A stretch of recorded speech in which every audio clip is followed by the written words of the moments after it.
What if I told you those banana peels you usually throw away could actually make your plants grow faster, greener, and healthier? Absolutely free.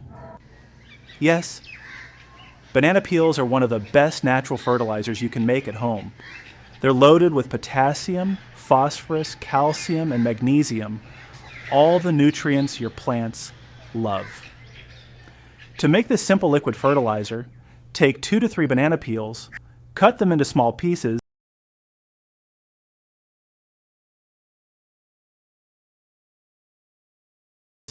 and place them in a clean jug.